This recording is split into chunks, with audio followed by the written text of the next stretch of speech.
वाहिगुरू जी का खालसा वाहिगुरू जी की फतेह जी। राम राम सारे पशु पालक वीरां नूं ते अस्सलाम अलैकुम।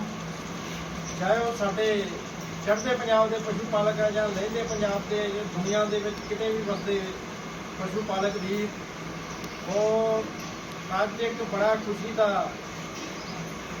मौका है जिहदा, क्योंकि शौकत अली डोगर साहब जो पाकिस्तान पंजाब के बहुत वड्डे ते बहुत जानी भी हस्ती और बहुत प्यारे मित्र, साडा इन्ना ज़्यादा प्यार है और जिहड़ा बोल के दसना औखा है। और एक चीज़ जो मैं देखी है, ये पहला पंजाब इकट्ठे ही सन, तो जो देश लग बन जाता है तो वो पंजाब का ही हिस्सा है। ये पंजाब चढ़ता इधर रह गया, इंडिया के विच रह गया, तो जिहड़ा साडा पंजाब का एक टुटा जिथों साडे बजुर्ग साडे बच्चे साडियां मातावां भैणां जिथे वो मिट्टी नूं लोचदे साडे बजुर्ग कई हाले हैगे आ ज़्यादा इस दुनिया तो चले गए आ, वो तरसदे क्योंकि वो मिट्टी की जिहड़ी खुशबू आ, उस मिट्टी की जिहड़ी अंदर दियां साडियां तरंगां जिथे असीं जन्मे हुंदे आ, जिथे असीं पले हुंदे आ, जिथे असीं खेडे हुंदे आ, वो अंदरली सांझ हुंदी जिहड़ी वो इधर बैठे वीर आ उन्हां दी उधर जिन्हां साडे बजुर्गां ने जन्म लिया उत्थों है। जिहड़े वीर साडे पंजाबी लਹਿੰਦੇ पंजाब वाले इधरों उठ के गए हैं तो उन्होंने इस मिट्टी की भी होनी है। पर एक चीज़ मैं देखी, लਹਿੰਦੇ पंजाब वाले वीर और पंजाबियां चढ़ते पंजाब वाले साडे सरदार वीरां नूं जां होर कोई भी हैगे आ, पर मैं ये देखा भी इन्ना प्यार मुहब्बत बहुत ज़्यादा करते हैं। तो एक हैरानी वाली गल होंदी है कि कई वीडियो देखी दियां जप्पियां पा लेंदे आ जी, खुशी नाल खड़ के कई देखी दा फोटोआं करवाउणियां पग वाले पंजाबियां नूं देख के चढ़दे पंजाब वालियां नूं, और इन्ना ज़्यादा लोग सत्कार करते हैं कि पता नहीं उत्थों ये चीज़ महसूस होती है भी जिवें पता नहीं किन्नी देर दे कोई विछड़े भरा मिल जाते हैं, रिश्तेदार मिल जाते हैं। इन्ना ज़्यादा प्यार वो दिलों करते उन्हों का तह दिल तो धन्यवाद। सारी सांझ सानू इसे तरह ही सारे पशु पालकों को, चाहे किसी भी मुल्क को फसदा है, किसी भी स्टेट के फसदा, सानू बना के रखनी चाहिए है। और एक दूजे के कामां कारां नूं देख के एक दूजे नाल मशवरे करके सानू फायदे लेने चाहिए है। अज असीं सरदार बलदेव सिंह सरपंच मिड्डू मान जिहड़े नीली रावी के ब्रीडर आ, बहुत अच्छी इन्हां कोल ब्रीड आ, इत्थे सारे पशु पालक असीं इकट्ठे होए और इन्हां दे फार्म तो असीं अज शौकत अली डोगर साहब नूं लख लख मुबारक देने, जिन्हां दीयां मੱਝਾਂ ने जिहड़ियां 3 मੱਝਾਂ हुण कमली दा 52 किलो 325 ग्राम जिहड़ा 3 चवाइयां का दुध है जी, 3 टाइम का 36 घंटे का, और बरसात मੱਝ का 47 किलो 965 ग्राम। एक प्यारी मੱਝ का 7 महीने चवाइयां इन्हां ने करवाइयां जी। कह देना बड़ा सौखा हुंदा और करना बड़ा औखा है। जिन्हों इन्होंने दुध मੱਝਾਂ ਦੇ कई बार चर्चा आती है बूस्टन की, तो शौकत अली डोगर साहब ने यह गल भी कही सी PDF के प्रधान साहब नूं पाकिस्तान वाले नूं भी तुसीं कहो तो असीं तुहाडे फार्म ते मੱਝਾਂ लिजा के उन्हां मੱਝਾਂ नूं महीना 1.5 महीना रैगूलर ही चवाई करावांगे। तो मतलब इस गल का भी उन्होंने खंडन किया।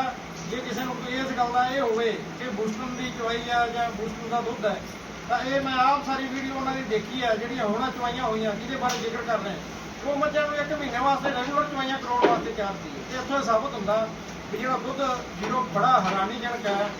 मੱਝਾਂ नूं जदों लेवे देखीदे आ, उन्हां दे थण देखीदे आ, उन्हां दी सरीरक बनतर देखीदी आ, उन्हां दे ब्रीड करैक्टर देखीदे आ, तां मैं जे कथनी नहीं दुनिया दे टॉप दे ब्रीडर शौकत अली हाजी साहब, जिन्हां ने कली कहण दी गल नहीं, जिन्हां ने मੱਝਾਂ दीयां 7-7 महीने चवाइयां करा के और 7-7 8-8 10-10 मੱਝਾਂ दीयां चवाइयां करा के साबित करता मੱਝ एक दी भी चवाई कराउणी बड़ी औखी है।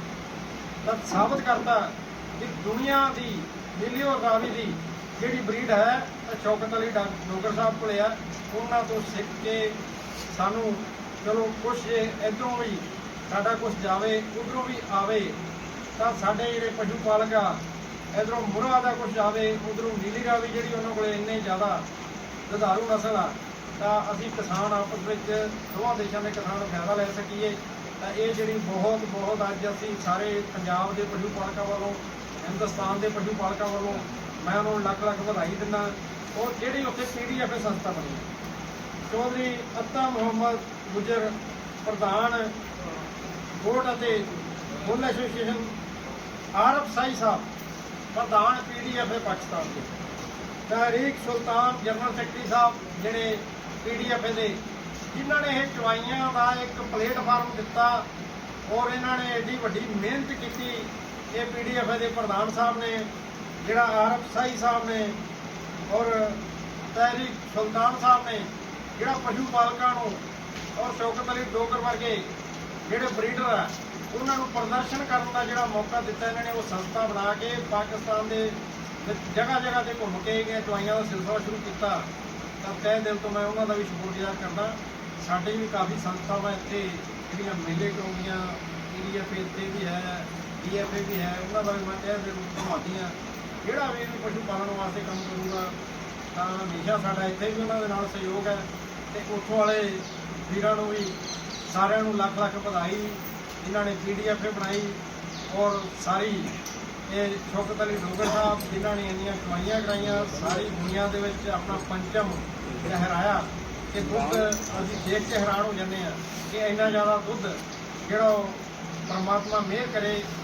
ਅਸੀਂ ਆ ਜਿਹੜਾ ਉਹਨਾਂ ਚੀਜ਼ਾਂ ਦਾ ਫਾਇਦਾ ਇੱਥੇ ਅਸੀਂ ਉਹਨਾਂ ਨੂੰ ਲਿਆ ਕੇ ਔਰ ਕੋਸ਼ਿਸ਼ ਕਰਾਂਗੇ ਜਿਹੜਾ ਅਸੀਂ ਇੱਥੇ ਵੀ ਬਰੀਡ ਦੇ ਵਿੱਚ ਸੁਧਾਰ ਕਰਕੇ ਉਹ ਦੁੱਧ ਦੀਆਂ ਚਵਾਈਆਂ ਕਦੇ ਇੱਥੇ ਵੀ ਹੋਣ ਤਾਂ ਸਾਡਾ ਜਿਹੜਾ ਮੁਲਕ ਆ, ਸਾਡੇ ਜਿਹੜਾ ਪਸ਼ੂ ਪਾਲਕ ਆ, ਸਾਡੇ ਜਿਹੜੇ ਕਿਸਾਨ ਆ ਤਰੱਕੀ ਕਰਨਗੇ।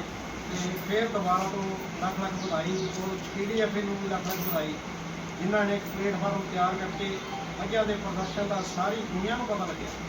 ਤੇ ਸ਼ੌਕਤ ਅਲੀ ਡੋਗਰ ਸਾਹਿਬ ਕੋਲ ਜਾਂ ਪਾਕਿਸਤਾਨ ਦੇ ਵਿੱਚ ਜਿਨ੍ਹਾਂ ਵੀਰਾਂ ਨੇ ਵੀ ਚਵਾਈਆਂ ਕਰਾਈਆਂ, ਇਹਨਾਂ ਨੇ ਦੁੱਧ ਵਾਲੀਆਂ ਮੱਝਾਂ ਤੇ ਨਹੀਂ ਤਾਂ ਇਹਨਾਂ ਚੀਜ਼ਾਂ ਦਾ ਪਤਾ ਨਹੀਂ ਲੱਗਣਾ ਸੀ।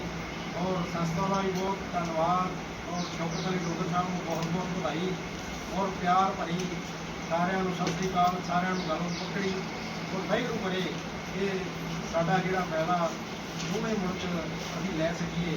ਬਹੁਤ ਬਹੁਤ ਧੰਨਵਾਦ ਸਾਰਿਆਂ ਦਾ, ਬਹੁਤ ਬਹੁਤ ਵਧਾਈ।